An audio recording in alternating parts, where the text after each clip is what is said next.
성인과 침략자. 와, 한 인물을 두고 이보다 더 극과 극인 평가는 아마 없을 겁니다. 로버트 저메인 토마스. 그의 이름은요, 한국 개신교의 새벽을 열었던 순교자로 기록되기도 하고 또 제국주의 침략선에 올라탔던 이방인으로 비판받기도 하죠. 150년도 더 지난 오늘날 우리는 그의 마지막을 과연 어떻게 이해해야 할까요? 자료를 통해 그 복잡한 유산의 실체를 한번 들여다보겠습니다. 순교자의 피는 교회의 씨앗이다. 2세기 교부였던 테르툴리아누스가 남긴 말인데요. 이 말이 바로 토마스의 죽음을 이해하는 아주 중요한 하나의 창이 되어 주었습니다. 그의 피가 한국이라는 이 낯선 땅에 뿌려져서 거대한 교회를 일궈낸 씨앗이 되었다는 믿음. 이것이 바로 그의 이야기를 관통하는 핵심적인 시선이라고 할 수 있습니다. 그리고 오늘날 대한민국 인구 5병 중 1명, 약 20%가 자신을 개신교인이라고 이야기합니다. 한때 스스로 문을 굳게 닫았던 동아시아의 작은 왕국이 어떻게 아시아에서 손꼽히는 기독교 국가가 될 수 있었을까요? 그 거대한 변화의 시작점을 따라가다 보면 우리는 결국 하나의 사건과 마주하게 됩니다. 네, 바로 1866년 대동강변에서 벌어진 한 젊은 선교사의 죽음입니다. 지금부터 시간을 거슬러 올라가서요, 로버트 저메인 토마스라는 인물의 삶과 죽음, 그리고 그가 남긴 이 뜨거운 논쟁의 흔적을 함께 따라가 보겠습니다. 먼저 이 이야기의 중심인물 로버트 저메인 토마스는 과연 어떤 사람이었을까요? 목사였던 아버지의 영향으로 그는 어릴 때부터 복음과 선교를 삶의 당연한 목표처럼 받아들였다고 해요. 특히 언어적 재능이 아주 특별해서 런던 대학교 다닐 때는 장학금을 받을 정도였죠. 그의 삶은 처음부터 저 멀리 낯선 땅의 영혼들을 향해 있었던 것 같습니다. 그의 열정은 23이었던 1863년에 정말 폭발합니다. 대학 졸업하고 목사 안수받고 결혼하고 그리고 그토록 꿈에 그리던 중국 선교길에 오르기까지 이 모든 인생의 중대사가 단 몇 달 사이에 정말 숨가쁘게 이루어졌습니다. 하지만 이 뜨거웠던 열정은 중국에 도착하자마자 차가운 비극과 마주하게 됩니다.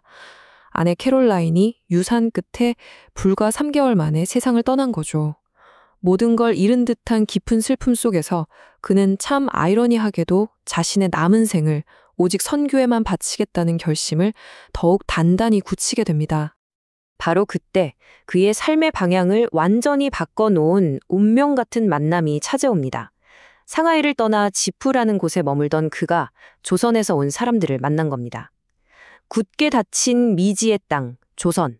그곳에 대한 이야기를 들은 순간 그의 심장이 다시 뛰기 시작했습니다. 그는 곧바로 조선어를 배우기 시작했고요. 1865년 마침내 한문 성경을 싣고 조선의 서해안으로 첫 탐사 항해를 떠나게 됩니다. 그리고 1년 뒤 그는 두 번째이자 그의 마지막이 될 항해에 나섭니다. 하지만 이번 여정의 배경은 훨씬 더 복잡하고 또 위험했습니다.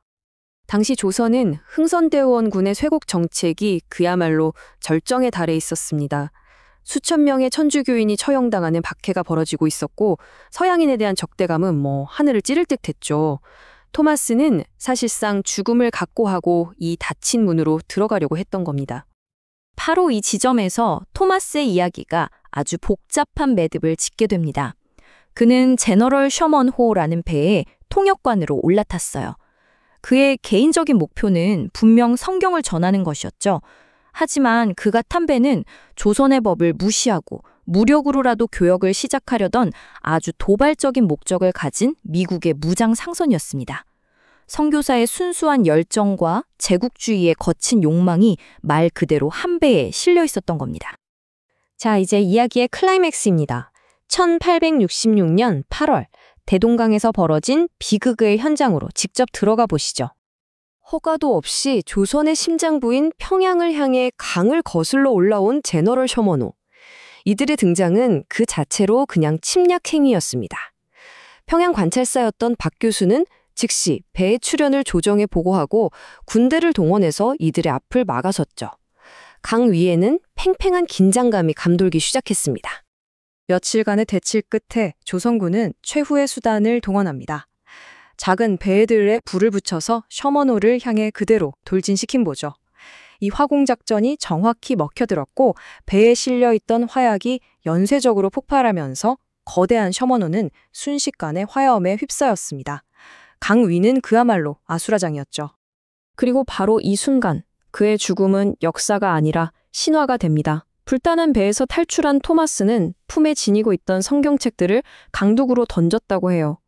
그리고 자신을 향해 칼을 겨눈 군인 박충건에게 마지막 남은 성경 한 권을 건네면서 무릎을 꿇고 기도했다고 전해집니다. 그는 그 자리에서 숨을 거두었습니다. 토마스의 이야기는 그의 죽음으로 끝나지 않았습니다. 아니, 어쩌면 진짜 이야기는 그의 죽음 이후부터 시작됐다고 해야 할지도 모르겠습니다. 그의 마지막 행동은 전혀 다른 의미들로 해석되면서 지금까지도 끝나지 않은 논쟁을 만들어내고 있거든요. 토마스가 마지막으로 뿌린 그 성경책들이 어떻게 씨앗이 되었는지를 보여주는 정말 믿기 힘든 이야기가 전해집니다. 특히 가치를 몰라서 성경을 찢어 벽지로 썼던 그 집의 벽을 보고 사람들이 복음을 받아들였다는 이 일화는요, 어떤 방식으로든 뿌려진 말씀은 결국 열매를 맺는다는 아주 강력한 상징이 되었습니다. 그리고 이 순교 이야기의 정점을 찍는 일화가 있습니다. 바로 자신을 죽인 그 군인마저 토마스가 건넨 성경을 통해 회심했다는 이 이야기. 그의 죽음이 원수마저 사랑으로 변화시키는 기적을 낳았다는 순교서사의 가장 강력한 증거로 자리 잡게 된 거죠. 자, 그렇다면 우리는 로버트 토마스를 어떻게 기억해야 할까요? 한국 교회는 그를 한국 땅에 피를 뿌린 최초의 개신교 순교자로 기립니다. 반면에 민족주의 사관에서는 그를 침략선 제너럴 셔먼호의 일원으로 제국주의의 천병이었다고 평가절하하죠. 또 다른 시각도 있습니다. 그의 의도나 신학적인 의미를 떠나서 그의 죽음이라는 사건 자체가 한국 기독교 확산에 결정적인 촉매 역할을 했다고 보는 객관적인 평가입니다. 어떤 관점에서 보든 부인할 수 없는 사실은 딱 하나입니다. 토마스의 순교 이야기는 이후 한국 교회에 정말 엄청난 영적 동력을 제공했다는 것이죠. 특히 1907년 평양 대봉운동의 정신적인 자양분이 되었고, 한때 평양이 동방의 예루살렘이라고 불릴 만큼 거대한 기독교 도시로 성장하는데 결정적인 불씨가 되었습니다. 결국 로버트 토마스의 이야기는 우리에게 명쾌한 답 대신 아주 묵직한 질문을 던집니다. 한 개인의 순수한 신앙이 어떻게 거대한 지정학적 충돌과 뒤얽힐 수 있는지, 그리고 그 결과로 빚어진 하나의 죽음을 우리는 어떻게 해석해야 하는지 말이죠. 한편의 제국주의 침략사로 기록된 비극이 어떻게 다른 한편에서는 위대한 영적 승리의 서사로 기억될 수 있을까요? 이 질문에 대한 답을 찾는 것은 아마 오늘 이 이야기를 마주한 우리 각자의 몫일 겁니다.